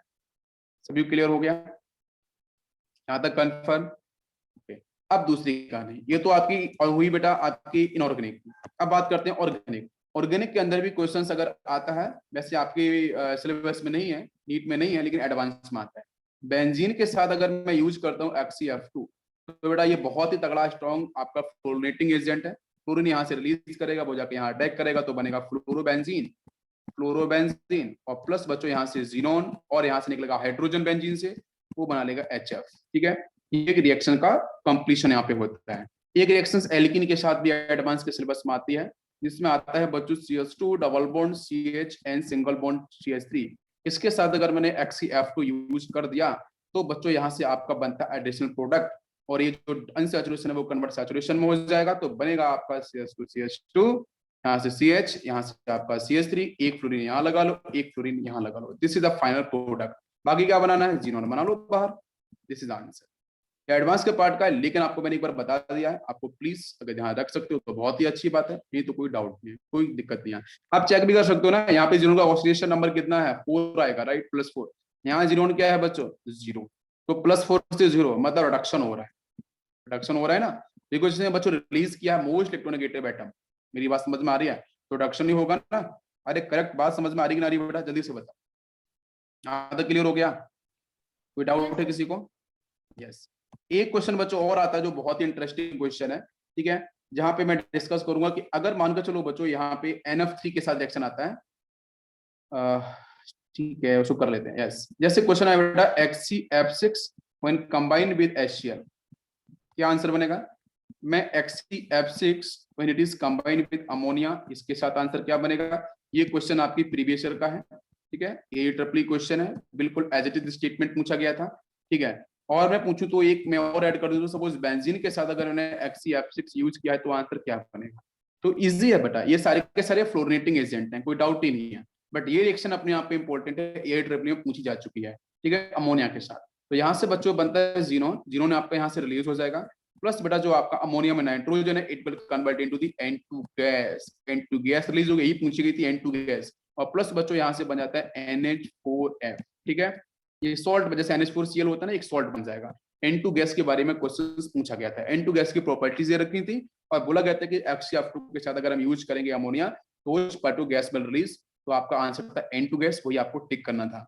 HCF से बड़ा HCl आता है, तो मुझे बताओ आंसर क्या बनेगा? इजी रिएक्शन है, यहाँ पे बेटा क्लोरीन क्या है, -1 की स्टेट में, it will oxidise, definitely it will oxidise. बेटा अमोनिया का नाइट्रोजन बेटा -3 की स्टेट में है, यहाँ पे नाइट्रोजन बेटा क्या हो चुका है, 0, तो ये भी ऑक्सीडाइज हो चुका है, तो Cl- भी बच्चों ऑक्सीडाइज होगा, तो ये मतलब उसका इसका रिडक्शन होगा, राइट, और ये आपका ऑक्सीडेशन में जाएगा, तो मतलब यहाँ से बेटा Cl- Cl2 गैस, और प्लस यहाँ से रिलीज होगा क्या आपका HCF6 HCl मतलब जीनोन, एंड आपका क्लोरीन गैस, और प्लस आपका मिल जाएगा यहाँ से HF, यहाँ से हाइड्रोजन, यहाँ से फ्लोरीन, बैलेंसिंग कर लेना। तो ये कुछ इंपॉर्टेंट रिएक्शंस। अच्छा, बेंजीन के साथ बच्चों को क्या आंसर मिलेगा? तो फ्लोरोबेंजीन, बहुत ईजी है, फ्लोरोबेंजीन मिल जाएगा, प्लस क्या मिलेगा बच्चों? जीनोन मिल जाएगा विदाउट, और प्लस मिल जाएगा आपको HF, ठीक है, ये हो गया हमारा आंसर। ये कुछ इंपॉर्टेंट रिएक्शंस हैं, इसके बारे में मैं आपको एक्सप्लेन यहाँ पे कर रहा हूँ कि किस तरीके से क्या काम कर। सभी को समझ में आ गया? क्लियर है यहाँ तक? इंपॉर्टेंट सेक्शंस है। चलो नेक्स्ट बच्चों बात करते हैं reaction with hydrogen, reaction with H2 gas. अगर H2 गैस का बच्चों में सर्कुलेशन कराता हूं तो फिर वहां से हमारे आंसर्स क्या बनते हैं, ठीक है। तो सबसे पहले बच्चों बात करता हूं मैं XeF2 को लेके। XeF2 when combined with dihydrogen, what is the answer, आपको बताना है। नेक्स्ट मैं करता हूँ XeF4, it will combine with 2 moles of hydrogen, यहाँ कंबाइन होंगे। नेक्स्ट से XeF6 है, तो 6 का मतलब 3 मोल लेना पड़ेगा। HF तो बाहर जाएगा ही, दिख ही रहा होगा, जल्दी से बताओ, बहुत इजी क्वेश्चन है। क्या बनेगा बताओ बेटा? HF HF HF, विदाउट नहीं, बहुत इजी है। 2 मोल HF, यहाँ से क्या बनेगा 4 मोल HF, 4 हाइड्रोजन हो जाएंगे, यहाँ से 6 मोल HF। बाकी बच्चों क्या निकालना है, वही जाना पहचाना जीनो, वो सब निकाल दो बाहर। बिल्कुल इजी है रिएक्शन। हो गया आंसर? सभी को समझ में आ गया? कांस्टेंट है सारा का सारा, कोई इसमें चेंज आपको जल्दी देखने को नहीं मिलता है। वेरी वेरी वेरी इंपॉर्टेंट, ठीक है।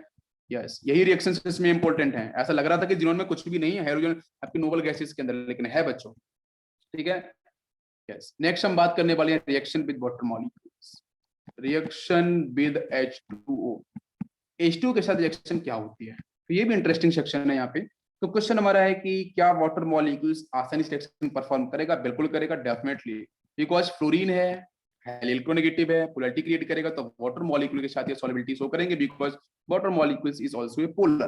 तो मैंने पहले लिया बेटा XeF6, मैंने लिया XeF4 एंड वाटर मॉलिक्यूल्स, मैंने ले लिया यहाँ पे XeF2 in the presence of water molecules. बताओ जल्दी से क्या आंसर मिलेगा? बहुत ही इजी क्वेश्चन है सब जगह से। तो क्या होगा? अच्छा, तो फर्स्ट रिएक्शन क्या होगी? फर्स्ट रिएक्शन थोड़ी सी डिफरेंट है। फर्स्ट रिएक्शन आपकी डिफरेंट तरीके से बनाती है प्रोडक्ट, लेकिन ये दोनों बनाती है सेम पैटर्न, ये दोनों सेम पैटर्न के आंसर रिलीज करते हैं। तो बताओ बेटा XeF2 के साथ वाटर मॉलिक्यूल्स क्या आंसर बनाएगा? तो देखो यहाँ से जीनोन बाहर निकल जाएगा, प्लस यहाँ से आपका HF, या आपका HF बन जाएगा, और प्लस बचो रिलीज होती है आपकी ऑक्सीजन गैस, ठीक है। OH माइनस यहाँ से जो मिलेगा ना, वो कन्वर्ट होगा आपका यहाँ से O2 गैस के अंदर, वो O2 गैस यहाँ से रिलीज होगी। सेकंड के अंदर क्या होगा, वो भी O2 गैस रिलीज करेगा, जीनोन बनाएगा, प्लस आपका HF बनाएगा, बैलेंसिंग कर लेना, और यहाँ से O2 गैस आपकी रिलीज हो जाएगी। करेक्ट? आधा सभी को समझ में आ गया? परफेक्ट है। यस, सभी क्लियर हो बेटा? जीनोन, अब आप बोलोगे कि सर इसमें डिफरेंस क्या है, इसको तो 4 है, ज्यादा फ्लोरेटिंग पार्ट दिख रहा है। यस, तो इसमें एक प्रोडक्ट और मिलता है, लेकिन वो लेस स्टेबल होता है, लेस अमाउंट के अंदर मिलता है, वो होता है XeO3। XeO3 एक ये भी कंपाउंड यहाँ पे मिलता है आपके XeF4 के साथ जब वाटर मॉलिक्यूल्स आएगा। लेकिन XeF6 के साथ क्या होगा, तो XeF6 बच्चों पूरी तरीके से क्या करता है, वो कन्वर्ट हो जाता है XeO3 के, XeO3 में कन्वर्ट होगा, और प्लस बच्चों रिलीज करेगा आपका 6 मोल ऑफ HF। अब एक क्वेश्चन है कि सर इसको याद कैसे रखा जाए? तो देखो कुछ नहीं है, इसके जो मैकेनिज्म्स हैं, कोई एक्सेप्शंस नहीं है, इनके जो मैकेनिज्म्स हैं थोड़ा सा मैं एक बार यहाँ पे ले लेता हूँ। करना क्या, कंटिन्यूस रिएक्शन करानी है। XeF6 वाटर आएगा, तो क्या कराना है जल्दी से बताओ? पहली स्टेप में करना है, क्या बन जाएगा, XeOF4 plus 2 mole of HF। इस तरीके से रिलीज कर सकते हैं, बताओ। फर्स्ट स्टेप समझ लो, पहली स्टेप में ये होगा XeF6 प्लस वाटर, XeO4 बनाएगा, ठीक है, एक सॉल्ट, और बाकी आपका निकल जाएगा यहाँ से HF, ठीक है। पहली स्टेप के अंदर 2 मोल, बिकॉज इसको एक्सेस में लेना पड़ेगा। अच्छा, सेकंड स्टेप में क्या होगा, जो बन चुका है XeOF4, now it will combine with further water molecules. तो यहाँ से क्या बच्चों बनेगा, ये बन जाएगा XeO2F2, और प्लस निकालेगा further 2 mole of HF। Third step में क्या होगा, ये जो XeO2F2 है, ये फर्दर बच्चों कंबाइन करेगा वाटर मॉलिक्यूल्स के साथ, तो यहाँ से HF को फटाक से बाहर निकाल देना, तो यहाँ से 2 मोल ऑफ HF बाहर निकल जाएगा, और लास्ट में बेटा यहाँ से एक ऑक्सीजन यहाँ पे कंबाइन कर देना, तो ये बन गया आपका XeO3। क्या बन गया, XeO3 बन गया। बस इसको सॉल्व कर लेना, कैंसिल कर दो जो पार्ट कैंसिल हो रहे हैं। कौन कौन से कैंसिल हो रहे हैं, ये वाला पार्ट इससे कैंसिल हो जाएगा, ये वाला पार्ट इससे कैंसिल हो गया, और कुछ कैंसिल हो रहा है? अगर नहीं तो बाकी लिख दो। तो XeF6 आ गया, एक वाटर, 2 वाटर, 3 वाटर, तो यहाँ से बच्चों मिल गए हैं 3 वाटर मॉलिक्यूल्स, और इजिली बच्चों फॉर्म हो चुका है क्या, यहाँ से फॉर्म हो चुका है 2HF 2HF 2HF, मतलब 6HF का फॉर्मेशन, प्लस आपका मिल गया XeO3। यही तो हम लोग बना रहे थे, बताओ जरा, यही तो हम लोग फॉर्म कर रहे थे। सभी बच्चों को बात क्लियर हो रही है यहाँ तक? सभी क्लियर है? यस। नेक्स्ट बच्चों बात करने वाले हैं हम लोग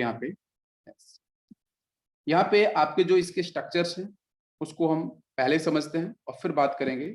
बाकी इससे कुछ और अदर रिएक्शंस हैं जहाँ पे मैं बताने वाला हूँ कि लिबिस बेस कहाँ बनता है, लिबिस एसिड्स कहाँ बनता है, कौन सा फ्लोरेट का, कौन सा फ्लोराइड का डोनर होगा, कौन सा फ्लोराइड का एक्सेप्टर होगा। बाकी और रिएक्शंस आती हैं जैसे बच्चों IF5 के साथ आता है, SBF एंटीमनी वाले के साथ, ऑस्मियम के साथ आता है, बोरॉन के साथ क्वेश्चन आया है XCF6 प्लस BF3 ये क्वेश्चन पूछा गया है। ठीक है, तो चलो पहले डिस्कस कर लेते हैं इसी के ऊपर। मैं यहाँ पे डिस्कस करने वाला हूँ कि बच्चा जो XCF2 है, ठीक है, ये Lewis base as well as fluorinating agent दोनों तरीके से वर्क करता है। दूसरा यहाँ पे आता है बच्चों XCF4, ये फ्लोरेटिंग एजेंट की तरह भी वर्क करेगा और बच्चों लिबिस बेस की तरह भी वर्क करता है। प्रॉपर्टीज बता रहा हूँ मैं। और लास्ट है बच्चों XCF6, ये बच्चों क्या करता है, फ्लोरीन का बहुत तगड़ा डोनर है, फ्लोरीन का बहुत ही जबरदस्त आपका डोनर है, और एज वेल एज बच्चों ये वर्क करता है आपका लिबिस एसिड्स की तरीके से। ठीक है, बिकॉज फ्लोरीन यहाँ से होगा, वो लिबिस एसिड्स की प्रॉपर्टी को यहाँ पे रिलेट करेगा। ठीक है, तो यहाँ पे क्वेश्चंस मैं लेता हूँ, क्वेश्चन से समझ में आ जाएगा। जैसे मैंने सबसे पहले क्वेश्चन लिया है बेटा XEF2 in the presence of IF5, ये बिल्कुल कांस्टेंट रिएक्शंस हैं, यही आएंगी आपके एज इट इज, कुछ चेंज नहीं है, एज इट इज बोल रहा हूँ मैं, यही आएंगे। तो यहाँ से आंसर क्या बनता है, यहाँ से बच्चों आपको बहुत अच्छे दिख रहा है कि फ्लोरीन क्या है, फ्लोरेटिंग एजेंट की तरह बिहेव करेगा, बिल्कुल यहाँ से फ्लोरीन को रिलीज कर देगा, बिल्कुल। तो यहाँ से बच्चों तो बनेगा IF6 बन जाएगा, और जब ये फ्लोरीन को लेगा तो नेगेटिव चार्ज आएगा, तो उधर बनेगा XCF, और इस पे चार्ज होगा आपका पॉजिटिव चार्ज। तो ये बनेगा आपका कॉम्प्लेक्स कंपाउंड, जिसको हम सॉल्ट बोल सकते हैं। ध्यान से देख लो बेटा, IF6 XCF प्लस, यहाँ पे आपका नेगेटिव चार्ज, बिकॉज इसने फ्लोरीन को यहाँ से रिलीज किया है। इसके बाद मैं बात करूंगा XCF4 को लेके, मैंने दिया है बच्चों SBF5, तो बताओ मुझे इसका आंसर क्या बनेगा। स्टिल ये आपके कैसे बच्चों वर्क करेगा, फ्लोरेटिंग एजेंट, तो ये फ्लोरीन को रिलीज करेगा, बिल्कुल रिलीज करा देना, तो यहाँ से बन जाएगा XCF3, और इसके पास चार्ज क्या होगा बच्चों, जल्दी से बताओ, पॉजिटिव चार्ज। और दूसरा जो होगा SBF6 बन जाएगा, इस पे चार्ज होगा -1 चार्ज। यही फाइनल प्रोडक्ट होंगे, मैं प्रोडक्ट के बारे में बात कर रहा हूँ, यही फाइनली आपके प्रोडक्ट होंगे।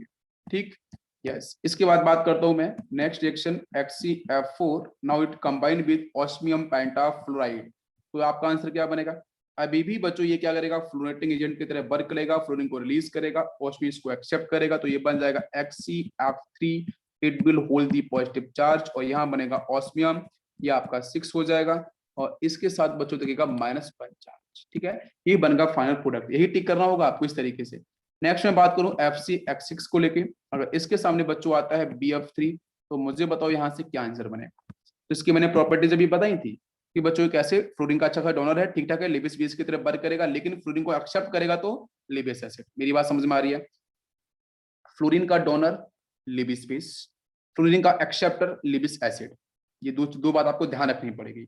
अब यहाँ पे आ जाओ, तो यहाँ से हमारा आंसर क्या बनेगा, यार ये भी आराम से फ्लोरीन का डोनेशन करेगा, तो ये BF3, दोनों के पास वैसे भी वेकेंट ऑर्बिटल्स होते हैं, आपको पता है, ये बटो बन जाएगा BF4 माइनस के अंदर, वो इधर जाएगा XCF5, इसके पास पॉजिटिव चार्ज। ठीक है, नेक्स्ट मैं बात करने वाला हूँ XCF6 एंड प्लस, बेटा मैं यहाँ पे ले लेता हूँ जर्मेनियम ZeF4, तो मुझे बताओ क्या आंसर बनेगा। यहाँ से भी वही, ये फ्लोरीन को यहाँ से रिलीज कर देगा, तो ये बन जाएगा XCF5, इसके पास होगा पॉजिटिव चार्ज, और इधर बच्चों बनेगा आपका ZeF5, इस पे होगा -1 चार्ज।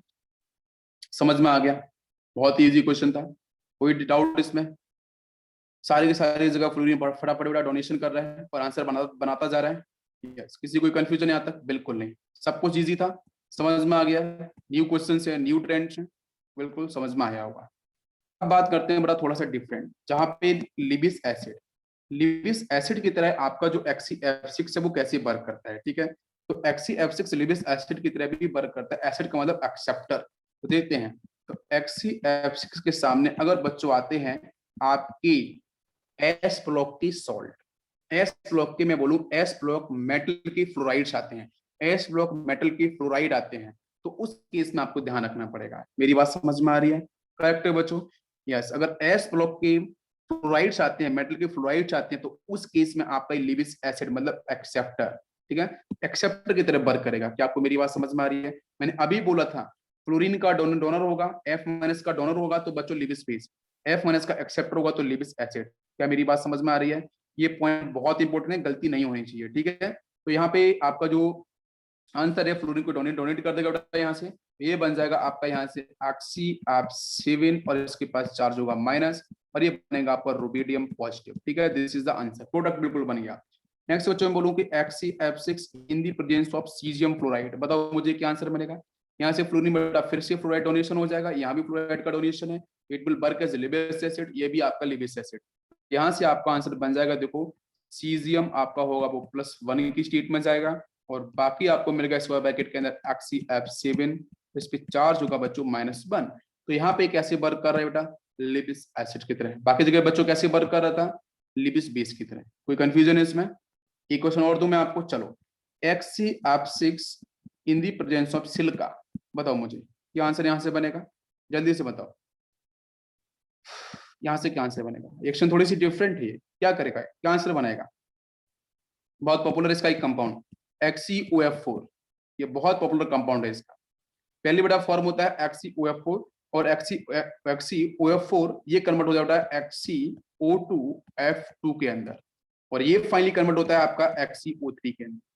अरे याद है कहानी, क्या बताया था ना, हाँ वो हाइड्रोलिसिस वाले केस को डिस्कस किया था, उसी से रिलेटेड है। तो ये कन्वर्जन पूरा होता है, और मैं आपको बता देता हूँ, यहाँ पे जो सिलिकॉन है वो सिलिकॉन तो आपका यहाँ से रिलीज हो जाएगा, लेकिन बच्चों कहानी कुछ ऐसी है कि ये बहुत ही तगड़ा XeO3 बड़ा एक्सप्लोजन होगा, बहुत तगड़ा एक्सप्लोजन होगा, और एक्सप्लोजिव के साथ बच्चों क्या होगा, यहाँ से ये रिलीज हो जाएगा। बिल्कुल, यस संदेश को पता है, बिल्कुल it is explosive in nature, correct, yes. अब बात करते हैं हम लोग स्ट्रक्चर। तो XeF2 का जो स्ट्रक्चर है, ओके, तो क्वेश्चन है बेटा कि इसकी बहुत इजी ट्रिक होती है कि अगर मुझे इसका हाइड्रेशन निकालना है तो मैं क्या करूं। एक इजी ट्रिक होती है जहां से हम लोग नंबर्स निकालते हैं, 5 6 7 जो नंबर्स होते हैं उसके बेस में हाइड्रेशन निकालता हूं। तो XeF2 लीनियर ज्योमेट्री होगा बिल्कुल। मैं यहाँ से पता है मैं क्या पूछना चाह रहा हूँ, मैं आपसे ये पूछना चाह रहा हूँ कि XeF2 के अंदर total number of orbitals undergoes hydrolysation, कितने ऑर्बिटल्स इसमें हाइड्रोजन में गए हैं, उनके नंबर्स बताओ मुझे। मतलब में समझ में आया, XeF2 जो मॉलिक्यूल है इसके अंदर टोटल ऑर्बिटल्स, उनके नंबर्स बताने हैं जो बच्चों गए हैं हाइब्रिडाइजेशन प्रोसेस के अंदर, और नंबर्स बताना है। तो कैसे निकाला जाए बच्चों, इसका इजी फॉर्मूला है, क्या है तो देख लो। 1/2 ब्रैकेट में जिनोन के साथ बात करेंगे तो 8 इलेक्ट्रॉन्स, ठीक है। फ्लोरीन कितना आपको दिख रहा है यहाँ पे 2, आपका +2 कर देना है, ठीक है। यस, बॉन्डिंग एंटी बॉन्डिंग की कहानी होती है, मैं आपको फॉर्मूला बता देता हूँ। सबसे पहले आपको लिखना है यहाँ पे 1/2। अगर आपको निकालना है कि किसी भी मॉलिक्यूल्स में टोटल नंबर ऑफ ऑर्बिटल्स कितने हाइड्रेशन प्रोसेस में गए हैं, वो नंबर्स निकालना, तो कैसे 1/2 करो, फिर यहाँ पे लिखो number of electrons in valence shell of central atom, जो यहाँ पे ज़ीनोन है उसके नंबर्स आपको लिखने हैं। तो 8 लिख लिया मैंने, फिर इसके बाद इसमें प्लस करना है नंबर ऑफ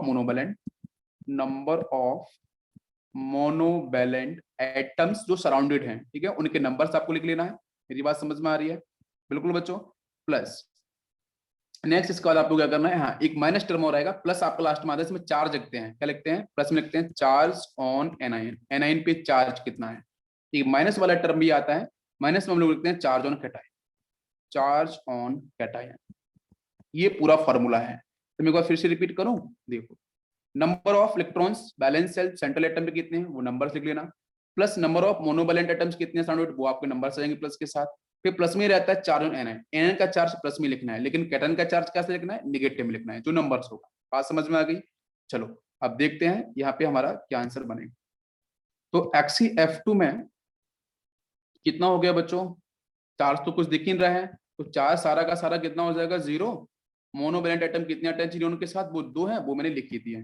तो यस, तो यहाँ पे आपका हो जाएगा ये कितना, 8 + 2 - 0, और यहाँ पे आपका +0, ठीक है। एनायन का चार्ज +0 कितना हो गया 10, 10/2, आंसर विल बी 5। 5 का मतलब पता है 5 ऑर्बिटल कर रहे हैं पार्टिसिपेट, तो मतलब sp3d, और sp3d होगा, और ये बेटा होगा आपका लीनियर। समझ में आ गया, इट इज लीनियर। नेक्स्ट मैं बात करता हूँ कि इसका जो, हाँ नेक्स्ट मुझे जरा बताओ XeF4 के बारे में। XeF4 का निकालो जरा, कितना होगा 1/2 ब्रैकेट में जिनोन की बात करेंगे तो 8 बैलेंस इलेक्ट्रॉन्स, कितने हैं हेड एटम +4 हो जाएगा। अरे +4 है ना साइड आइटम्स, +4 चार्ज तो कुछ है नहीं, वो 0 0 -0 +0 12/2 12/2 मतलब 6 का मतलब बेटा कितने ऑर्बिटल्स पार्टिसिपेट, sp3d2 हो जाएगा राइट, sp3d2 बिल्कुल सही। बताओ इसका बेटा शेप कैसा होता है, square, square planar, square planar. मैं अगर आपसे पूछूं XCF6 के बारे में तो बताओ जरा इसका आंसर क्या होगा। फॉर्मूला बच्चों फॉलो करो, 1/2 ब्रैकेट में 8 +6 -0 एंड +0 14/2 आंसर विल बी 7 और 7 का मतलब बेटा sp3d3, sp3d3 this is distorted octahedral, distorted octahedral आपको देखने को मिले। अब बात करते हैं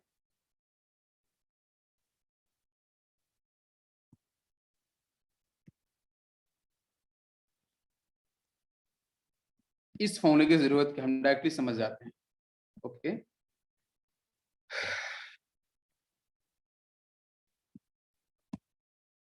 बाकी वो भी कॉन्सेप्ट क्लियर है, डाउट नहीं है ना, किस तरीके से भी निकालो। केमिकल बॉन्डिंग नहीं पढ़ा है मैंने, बाकी आपने जहाँ पढ़ा होगा वो ठीक है। नेक्स्ट बच्चों बात करते हैं XCF2 को फिर से। तो XCF2 की बात करते हैं मेरा जीनोन पे आ जाओ जरा, कन्फ्यूरेशन निकाल लेते हैं। मैं सब तरीके से बताता हूँ आपको, ऐसा कुछ दिक्कत नहीं है। ये 5s हो जाएगा, ठीक है, यहाँ से आपका 5p होगा और लास्ट में आपका 5d होगा, ठीक है, ये आपका 5d है।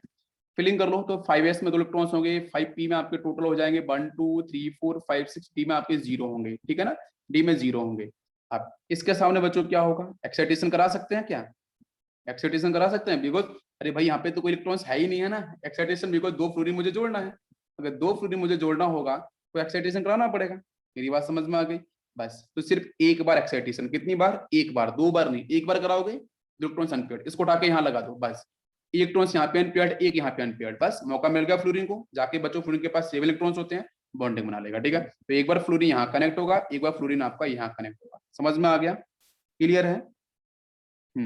तो अब देखो यहाँ से आपको दिख रहा होगा sp3d है कि नहीं, sp3d है कि नहीं बेटा, s ये दिख गया, p यहाँ से कितने हैं 1 2 3, p3 हो गया, d कितना है 1, अरे समझ में आया कि नहीं आया, मैं इस तरीके से भी बताना चाहता हूँ आपको, क्लियर हो गया। यस नाउ कौन सा स्ट्रक्चर, तो बेटा यहाँ पे मैंने बताया था ये कैसा होता है, लीनियर, लीनियर मतलब जीनोन, यहाँ पे 1 फ्लोरीन 2 फ्लोरीन, ये पेयर्ड हो गया है, पेयरिंग आपको यहाँ पे मैंने ऑलरेडी बता दी है, ठीक है, इज फ्लोरीन फ्लोरीन और यहाँ पे जीनोन। बेटा कितने लोन पेयर्स वो होंगे ट्रायंगल शेप के अंदर, तो वहां से इतना कोई रिपल्शन खास होता नहीं है। 1 2 3 4 5 1 2 3 4 5 6 7 8 बिल्कुल सही है। तो this is the perfect structure, देखो लीनियर है कि नहीं, अरे लीनियर है कि नहीं बेटा, यस हो गया आंसर, सभी को समझ में आ गया, स्ट्रेट लाइन के अंदर दिख रहा है, यस। लोन पेयर की पोजीशन भी आपको दिखनी चाहिए कुछ इस तरीके से है, ठीक। अच्छा नेक्स्ट बच्चों बात करते हैं XCF4, तो XCF4 को भी समझ, नेक्स्ट है आपका XCF4। तो XCF4 के बारे में बात करते हैं, तो what is the configuration for the xenon, आपको पता है बहुत अच्छे से, 4 इलेक्ट्रॉन्स जोड़ने हैं, बड़ा एक्साइटेशन करना पड़ेगा कितनी बार, 2 टाइम्स, ठीक है, यस बना लो बेटा। ये हो गया आपका 5s, ठीक है, 5p के अंदर 1 2 3 1 2 3 4 5 6, 5p हो गया, 5d आपका आएगा 1 2 3 4, ये आपका 5d हो गया। एक बार एक्साइटेशन यहाँ करा लो, एक बार एक्साइटेशन करा लो, बस 4 मुझे चाहिए बेटा, है ना, अनपेड इलेक्ट्रॉन्स, बिल्कुल मैं इसलिए बता रहा हूँ थोड़ा समझ में आपको आ जाए, ठीक है। फ्लोरीन फ्लोरीन फ्लोरीन फ्लोरीन बेटा, ऑर्गेनिक इनऑर्गेनिक सब कुछ बहुत इजी है, ठीक है, बस कॉन्सेप्ट पक्के होने चाहिए। तो यहाँ से अब कितना हो गया, देखो एस कितने हो गए हैं, एस में आपको एक ही दिख रहा है, तो हमारा कंफ्यूजन बच्चों क्या बैठेगा बताओ, एस की D2 दिख रहा है, डी में 2 है कि नहीं, बस पी में कितने हैं, पी के 3 हैं, एस के कोई हाँ एस वाला तो लोन पे पर जाएगा ना, तो हमारा आंसर क्या होगा sp3d2, परफेक्ट दिख रहा है सभी को। व्हाट इज द स्ट्रक्चर, मैंने भी बोला था स्क्वायर प्लेनर बोला था ना, तो स्क्वायर प्लेनर कैसे बनाया जाए, जीरोन फ्लोरीन फ्लोरीन फ्लोरीन फ्लोरीन, चारों फ्लोरीन को यहाँ लगा लो और इंटर कनेक्ट कर लो जीनोन के साथ, हो गया बच्चों कनेक्ट। बाकी जो आपके लॉन पेयर्स हैं उनको ऊपर नीचे चिपका लो, एक प्लेन के ऊपर एक प्लेन के नीचे, हो गया हमारा आंसर, समझ में आ गया, इजी था बिल्कुल। इसी तरीके से बच्चों आता है XCF6, इसी तरीके से आता है XCF6। तो यहाँ पे 6 फ्लोरीन जोड़ रहे हैं, तो एक्साइटेशन S को छोड़ देना, बाकी सारे एक्साइटेड हो जाएंगे, P के सारे एक्साइटेड हो जाएंगे, ठीक है ना। तो ऐसा कितना होगा, एक P के 3, D के कितने 3 हो जाएंगे, हो गया ना आंसर, क्या sp3d3, पूरा इमेजन होना चाहिए, है ना, हर तरीके से, फॉर्मूले से भी और उस तरीके से भी। मैंने बोला था बेटा इसका होगा डिस्टॉर्टेड ऑक्टाहेड्रल, तो कैसे बनता है डिस्टॉर्टेड ऑक्टाहेड्रल, तो देख लो, ये आपका यहाँ पे जीनोन आएगा, और इसके साथ हम अटैच करेंगे एक फ्लोरीन आपका प्लेन के ऊपर होगा, एक प्लेन के नीचे होगा, ठीक है, वो इससे कनेक्ट हो जाएगा। बाकी बचे हमारे पास कितने फ्लोरीन, फोर फोर फोर कैसे जोड़ने होंगे, एक सेकेंड, XeF6 है, ठीक है, sp3d2 sp3d3 हो चुका है, तो एक लॉन पेयर जाएगा, राइट। तो तीन फ्लोरीन, एक दो तीन, ये कुछ इस तरीके से अरेंज होंगे यहाँ पे, ये रेगुलर पैटर्न है इसका, यूं, ठीक है, इसको आप लिंक कर सकते हो इसके साथ, और एक फ्लोरीन आपका यहाँ लगा लो, एक लॉन पेयर आपका यहाँ प्रेजेंट होगा इस तरीके से। तो चेक करो, 1 2 1 2 3 4 5 6 7 8, ठीक है, और इसको हम कनेक्ट यहाँ पे इसके साथ करते हैं, इसको कनेक्ट इस तरीके से करते हैं, ठीक है। तो ये होता है आपका डिस्टोर्टेड ऑक्टाहेड्रल, एक फ्लोरीन प्लेन के नीचे, एक फ्लोरीन आपके प्लेन के ऊपर है, ठीक है। समझ में आ गया सभी को यहाँ तक? ओके, तो अब कल, हाँ